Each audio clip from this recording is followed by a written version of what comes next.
What's up, everybody? I'm SleepyG, and in today's video, I'm actually not in correct attire. Give me just a second. That's better. Now, if you couldn't tell by the jersey, we're going to be watching a Panthers video, and it is called Why Everybody is Frustrated with Xavier. Now,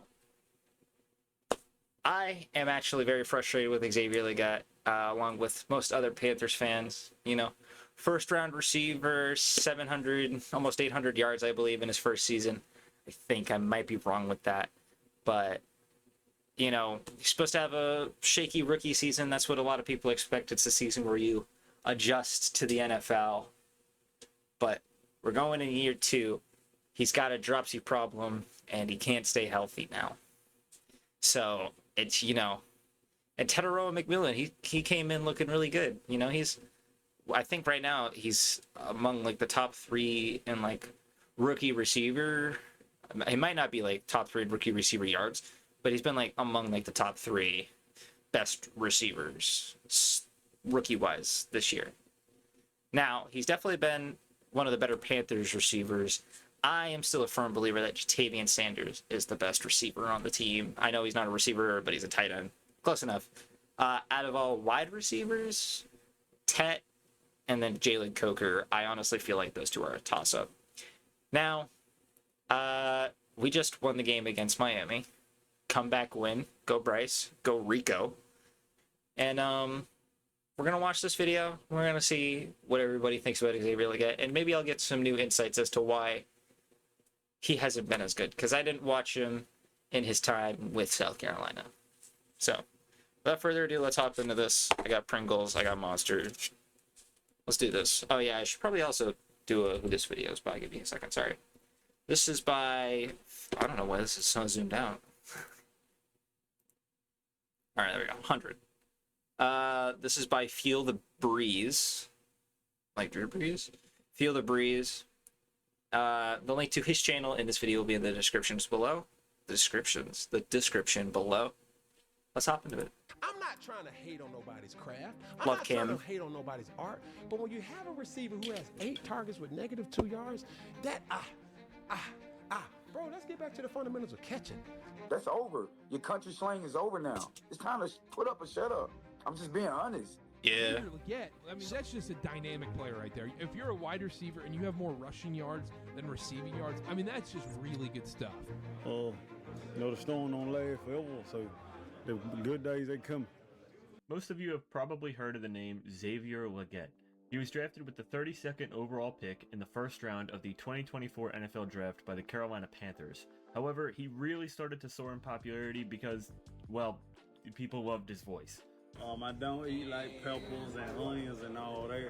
Yeah, and That clip right there blows my mind. I know. Listen. I'm gonna do a lot of pausing. All right, just to like make little comments about like what I didn't know about him, what I do know about him. When I saw this clip about him not eating peppers and being from the South, that kind of shocked me. Along with the fact that he tried to open up a raccoon burger place, I think, or maybe that I can't remember if he said he was gonna do that or if he wanted to do that after he did like catch a raccoon near the Carolina Panthers training facility or whatever and cooked it or whatever. That was wild. But I love Xavier. I loved like when we drafted him, we needed a receiver, we needed a young receiver, and we needed a tall receiver for Bryce because Bryce is so fucking short. Love you, Bryce, but he's so short. That's also why we drafted Tet, because we need all the tall fucking receivers we can get. I don't know how tall Jalen Coker is. I think he might be like, what, 5'11", 5'10"? Maybe he's a 6-footer. I don't know. Love you, Jalen. But he's a dynamic player. He's a big guy. He's got like okay route running, I think. I don't watch football a lot, all right? I'm just an avid Panthers fan, okay? Hometown team, okay? But come on, man. I just need you to not have a dropsies problem. Like, this is his drop rate. Look at this shit. I don't know it off the top of my head, but it ain't good. like I just started eating asparagus. I don't know, man. They got some crazy names, so I need a little bit of time to think about that. You got some fun named horses, right? You got a horse named Dollar Bill. Dollar bill and dime piece. Man, all I'm gonna say, man, when Dime they pop, piece. they gonna pop. The ball, they gonna find me. Unfortunately, this doesn't save him from failing to perform on the football field. I haven't watched much of the Panthers so far this season, but nothing I have heard out of that fan base has been positive up to this point, especially when talking about Xavier Leggett. So I started to look into what the big deal was, and I could safely say that I fully understand now. Prepare yourselves because we got a lot to talk about regarding Leggett, including a That's gonna very break my bad heart. clip from last week's game against the Arizona Cardinals that I will show you all later. Now to kick things off, I wanted to talk about how we got here. The Panthers offense wasn't very good in 2024. Hasn't been good for a while now. Early on in favor of veteran Andy Dalton, and that didn't end up fixing their problems, shockingly. Eventually, Bryce came back into the lineup and completely turned Look how this offense sad around, he looks. shockingly. Look how Eventually- sad he looks, bro. Dude, this is what being a Carolina Panther does to a person, bro. I feel so bad. And I fucking love the Panthers so much. I've been a Panthers fan since like fucking, I think 2011, 2010, dude, and it's just heartbreaking. It's just look at this. Look at this face. This should not be the face of someone who plays for a team and gets paid for it, bro. Oh, I feel so bad for him. I feel so bad for him. Bryce Young came back into the lineup and completely turned this offense around for the final. So, yeah, 10 that's what games somebody of the should look year. like playing In for the that stretch, Panthers. he threw for 2,300 yards, 20 touchdowns, and only 6 interceptions, while also not turning it over once in his final 3 games. His completion percentage began to rise, and Pro Football Focus graded him the 7th best quarterback over the final 11 games. All Look of at him this go. is to say that the Panthers offense looked like it was beginning to crack into their potential. Brooks set. I hope they. I don't think that's the. I don't think that's Jonathan Brooks. The improved protection has led to more deep shots to emerging collection of pass catchers with speed to burn. Jalen Coker was a surprise. I think that's. I don't know how you pronounce that. It might be Cocker, but I think it's Coker. I don't know. Listen, flame me if you must, but. In addition to playmaking tight end Xavier Sanders, legendary. If he could stay healthy, he would literally be the most efficient tight end in this league. Mark my words. I am glazing.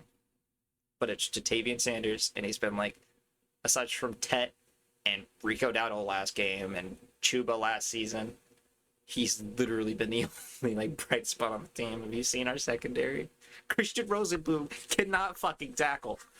But anyways, Xavier Sanders, between the hashes, has enabled. Oh wait, Jesus Christ! In addition to playmaking tight end between the hashes, has enabled Young to attack the middle of the field with greater efficiency.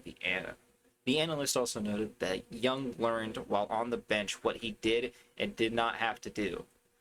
He was saddled with a lot in 2023, but in 2024, the Panthers' offense is good enough to do some work is good enough to do some of the work for him. Sorry, I'm fucking dyslexic as all hell. I cannot read English. While the game logs do not always reflect a young passer's blossoming into an assassin with the ball in his hands, the 23-year-old has won 2 of his last 4 starts and played a very impressive game in a tight loss to back-to-back reigning champion Chiefs, improving his performance with more reps. Dude, I feel like that, I don't know, maybe it's just because I really wanted to see the Chiefs lose, but I really want to say that game against the Chiefs should have been an overtime game. We might have still lost, because I don't know what the Chiefs do when it comes to overtime, but they always just have the ball for some reason. But I feel like that game was ours. I feel like it could have been ours. We could have beat the Chiefs. We could have beat the Chiefs. We could have been to the Chiefs what the Browns did to the Green Bay Packers this season. I think it was the Packers, right? I don't know. Again, I don't keep up with football that well. I just make sure that I would just watch the Panthers. As a Panthers fan, it breaks me and gets me really pumped when we win games. The hope was that they could build upon that and come back stronger in 2025. They did part ways with veteran wideout Adam Thielen. Gotta but let him they retire with added the a team. Top 10 draft pick in Ted McMillan to pick up the slack and keep the excitement. Speaking of which, when it came to draft night, I was really hoping we would draft Jalen Walker. And you know what? Honestly, as much as I love the idea of having Jalen Walker on our team, I'm glad we went with Tet and then got Princely and was Nick Scorton. I'm glad we got those two. So, you know, I think it was a W. Moving forward. So when you look at an offense that did really well towards the end of 2024 and see the youth in this group, it's easy to expect positive things as the years progress. And this is exactly He should where not be things getting look. MVP votes. Xavier Legette was listed as the number 2 receiver on the depth chart coming into the 2025 season. He played in 16 games as a rookie, catching 49 of his 84 targets to turn them into I was way 497 off yards the and 4 fuck. touchdowns. By Those 200 numbers yards. aren't It's terrible, goddamn. though they don't show Almost the 300. See, he dropped a lot of balls thrown his direction. Yup. One of them was a potential game winner against the eventual Super Bowl champs, the Philadelphia Eagles. Another blitz from Philadelphia. Young leaves it for Legette, who lunges out and tumbles down. Well, Bryce Young did an excellent job of cutting this ball loose. Oh, it touched the turf. Right after the game, his head coach openly stated that Legette has to make that play. On top of that, Shannon Sharp tore into Xavier Legette. Shannon Sharp tears into everybody. Essentially just make excuses for him, saying that he'll just get the next one. He had dropped 6 passes by this point, by the way. But look, he's only 24 years old. Surely he'd be able to develop more chemistry with Bryce Young, fix his drops problem, and help this offense hit another gear during his sophomore campaign in 2025, right? Well, you would be wrong. Through 2 games this season, Xavier Legette has just 8 receiving yards. I honestly wish that I was making that up. He has received a whopping 15 targets and has caught just 4 of them for 8 yards. Like, it is honestly impressive how bad this stat line is. But I'm going to double down here and give you a follow-up stat to make it even worse. In Week 2 against the Arizona Cardinals, Legette became just the 2nd player in NFL history to finish a game with negative receiving yards while having at least 8 targets. I'm going to give you a moment to let that sink in. The only other time this has happened in history was back in 2013 when running back Jamal Charles had -6 receiving yards on 8 targets. And again, Okay, so he's a the only running back. receiver to do And you it. know what? I actually don't think you guys fully understand how bad Xavier Legette has performed so far through 2 games, even with that statistic. So let me hit you with his game stats. In Week 1 against the Jaguars, he had 3 catches on 7 targets for 10 total yards. In Week 2 against the Cardinals, he only caught 1 of those aforementioned 8 targets for -2 yards. Now, you hear these stat lines and you think to yourself, was this really worthy of a first-round draft pick? And besides that, is it even worthy of being a number 2 receiver in an NFL offense? Because I don't think so. Not even close, honestly.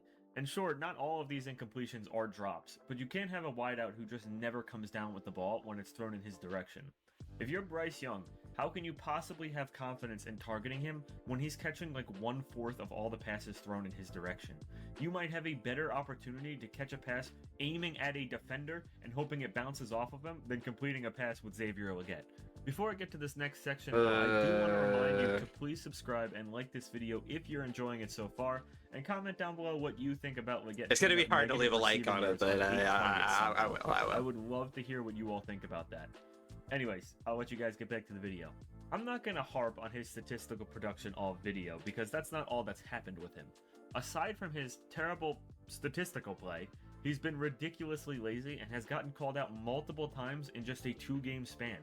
This information makes his statistical numbers look even worse. Yeah, Legette's been doing a lot of off-field shit.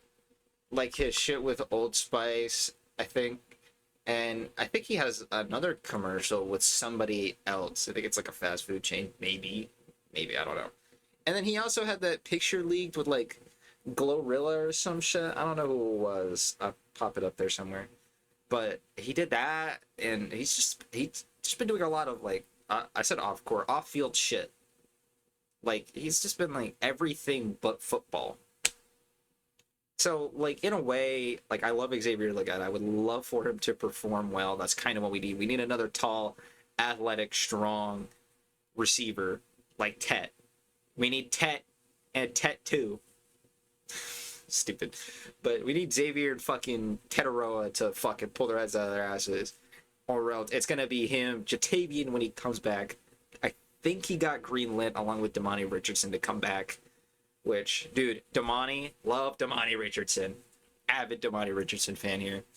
Glad that they're finally... I mean, he was literally like the only safety we had rostered this season up until free agency when we got Trayvon Morig. I don't know how to pronounce his name. The other safety that we got from the Raiders, and then when we drafted Lansom, and we just signed one, I think. I can't remember his name, but like Damani was the only one rostered, and then we had 3 going into the season, so he finally got some reps, and he did good too. Like, he was actually getting tackles. I think he had a pass deflection as well. Dude, give him a chance, bro. He's doing good. Let him shine. Let him shine. Or put him in at fucking linebacker. At least he'll get some fucking tackles. Christian Rosenboom. God, fuck. I watched the goddamn the Falcons game where we blew him out 0-30. And dude, every fucking time he was on the screen, it was just him missing tackles. Come on. Do better. And yes, listen, I know I'm not in the NFL, but like, you're getting paid to do this. You've been in the league like 6, 7, 8 years now. You should be better than this, man. Come on. You're just fucking up all these tackles. You play linebacker. That's your only job. First, remember those drops I was talking about earlier? Well, Leggett was credited with 3 drops in Week 1 against the Jacksonville Jaguars. This caused former Panthers cornerback Captain Murnerlin, I think I pronounced his name right, to rip into Oh yeah, I seen that. All right, the shits and giggles are over now. That's over. Your country slang is over now. It's time to... That is his real first name, I think. When I looked it up, I think that is actually his real first name. Put up or shut up. I'm just being honest. Nobody cares that you talk a little country. Nobody cares you eat coon. Nobody cares no more. We want to win football games, dog. And I want this kid to be successful so bad. But I don't know, JB. I'm just being real. You remember I told y'all before on this show what I say. I'm tired of the excuses or this country stuff, like all the slang and, you know, that's cool. What about lacing him up and playing football? You know, everybody want to talk about his accent, how he's tall. You know, he's been in gorilla videos and stuff like so that. I was right. What about playing football? That what pays your bill. He has to pick his game up. Like, I hope he listen. I hope he hear it. I hope somebody tell him I'm talking about him. Because I want him to be successful so bad. But this criticism isn't surprising or uncommon right now. Unfortunately, I'm not able to find the video, but during this loss to the Jaguars, a Panthers commentator or radio announcer, I'm not sure which one, tore into Leggett, bringing up his lack of blocking effort along with his dropped passes. With all of that being brought up, this commentator questioned why Leggett is even on the field in the first place if he's not doing anything to benefit their offense. Like, I'm telling you, it's getting pretty bad right now for his reputation on the field. And it's a horrible combination of him not putting in effort and dropping passes. Those are like the 2 things that you absolutely don't want to see a wide receiver do in the NFL. And yet, somehow, I still have more left to show you guys before I end this video. And just personally, I think this is like the worst one. So during a 2-minute drill this week against the Arizona Cardinals, Leggett was seen once again giving minimal effort. Carolina was down 10 points with 1 minute left in the first half. They had just picked up a first down and the offense was hurrying up to the ball to snap it, but they couldn't because Leggett was seen just walking back to the line of scrimmage. His laziness cost about 5 to 10 seconds, and you can even see Bryce Young yell over at him to both hurry up and get in position. It's just zero awareness. This is the kind of bullshit that Bryce has to deal with. Everybody fucking torches Bryce, dude. I saw a Twitter, like, what is it called? A bunch of comments. What is it? A post? A thread? Whatever the fuck. Just of this one, like, reporter for the NFL just taking shots at Bryce Young and just like, he's got a fucking shit team built around him. I'm a Panthers fan, and I can tell you right now, up until this is like the best version of a team he has, and he's got Chuba, who he's been off to a slow start this season, but we're gonna give him the benefit of the doubt. He had a good season last season, so we're gonna let him at least get to the midway season. If he still isn't performing well, then we'll start flaming him. Plus, he just got injured and he's on like a 21-day thing. He'll get like greenlit next Wednesday or some shit, or Wednesday or 2 from now. Rico Dowdle, who is arguably our best backup in a while, and now our starter, Jatavian Sanders, who is a solid tight end when he is playing, Coker, who is a surprise, like, I think he's like 3rd or 4th round pick. Maybe, oh no, he was undrafted. And then, like, the O-line is, like, starting to pull the head out of their ass, but their head out of their asses. But Bryce Young has had such a bullshit team built around him. Like, he started with such shit. Everybody was flaming him for being the first overall pick and not being able to just immediately fucking bring this team to, like, the top of the division or at least a winning season. And then they're praising CJ Stroud. Now, no hate to CJ Stroud. Love him as well. But did you see the team built around CJ Stroud versus the team that was built around Bryce Young?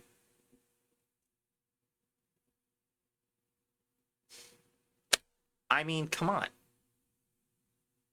I feel like Bryce Young could have been a much more efficient quarterback if we had DJ Moore.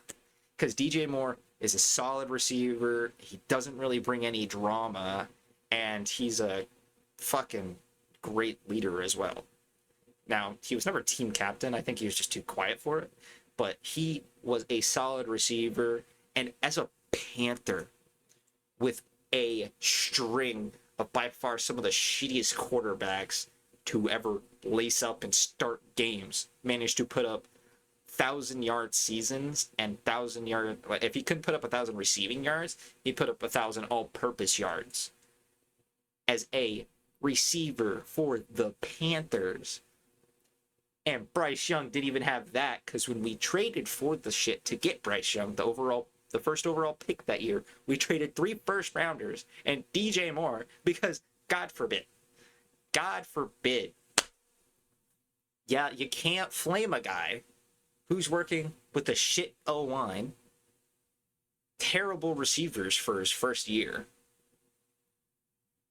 and a Chuba Hubbard who had most of the weight put on his back, as well as a defense that constantly just gets torched down the field. You can't be mad at him. I'd be worn out too if I was playing fucking 3-and-out, watching the defense get torched and then being back out there 2 minutes later. And my morale would be killed losing games fucking 14 plus every time. So you gotta hand it to him. I'm not gonna fight.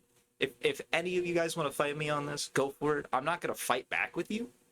All right? I'm not gonna pull out stats, right? But you gotta look at the team around your quarterback and think, is it really the quarterback's fault? Or is it just the fact that the team is just terrible around them? I think this year will be a good chance for Bryce to win at least 6 games.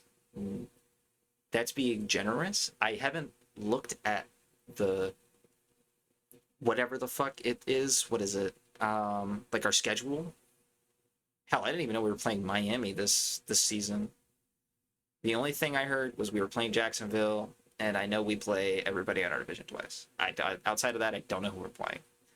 So I think if Bryce Young can win 6 games with this team, or 7, I think he could be a solid starter as long as we can start building up a defense. Because honestly, at this point, like, the offense just needs to develop. Tet needs to develop. Chuba needs, like, another good season. Jatavian needs to develop. And this O-line needs to have something worth blocking for. So, aside from a paycheck. My rant's done. Sorry about that. And urgency at a pivotal point in the game. However, that isn't the worst part. The Panthers just converted on a 3rd and 7 with a completion to tight end Jatavian Sanders.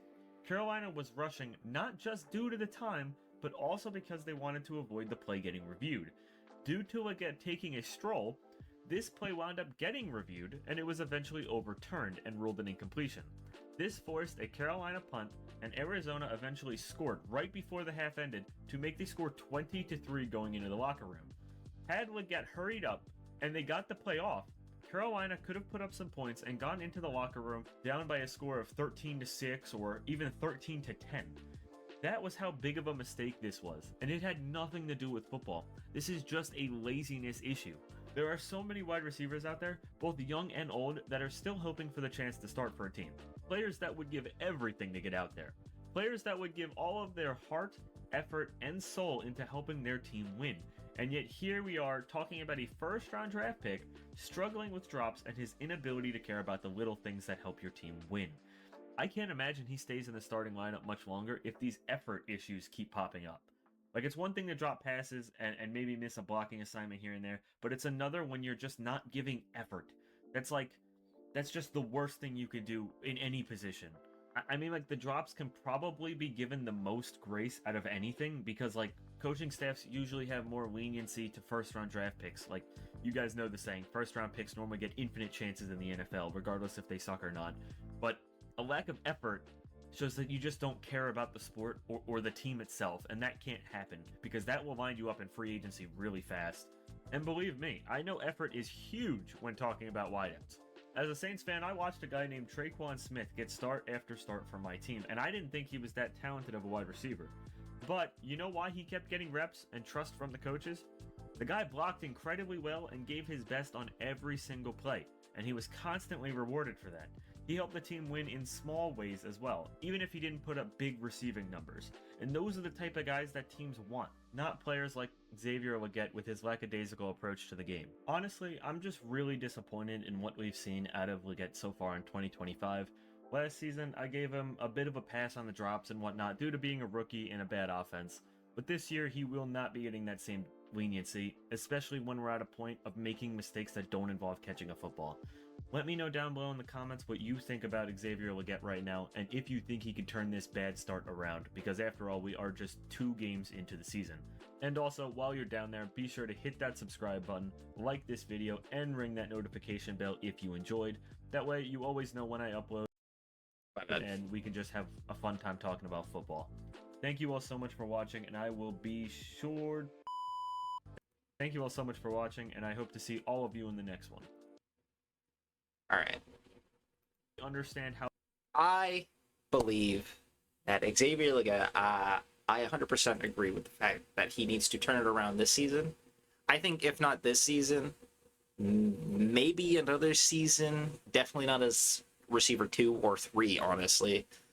But if he can't turn it around by the end of season 3, I think release.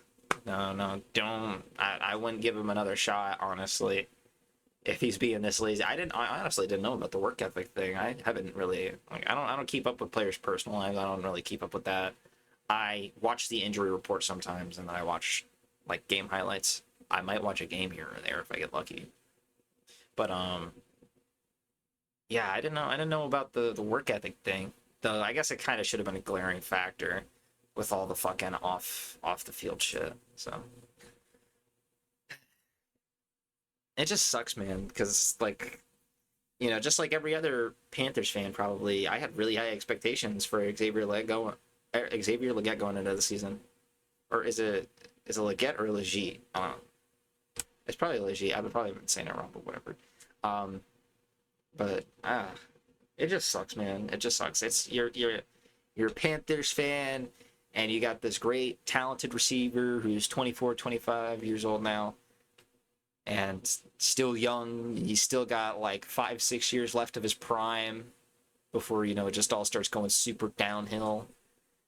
And he's just wasting it, man.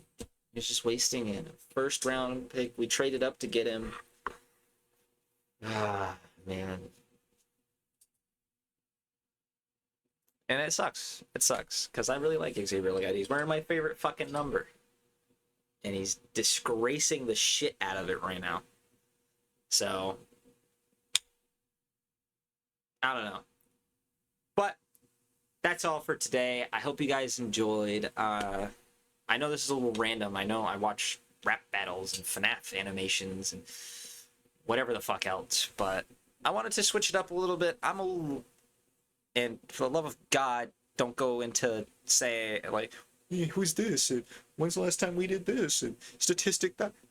I like football. I am a base level fan, though. Okay, I am 100% a Panthers fan. I am rooted into that, going fucking 15 years strong now. But I'm not gonna be able to tell you who the number one receiver, the number one Panther in fucking 2008 was. I don't fucking know. All right, I was 3, but I can tell you we've been to 2 Super Bowls, lost both of them. Cam Newton was our best quarterback. Jake Delhomme was the other one that took us to the Super Bowl, and I miss DJ Moore. But yeah, I hope you guys enjoyed the video. Sorry about that extra long rant. I love you guys, and I will see you guys in 2 days, day and a half. Love y'all. Later.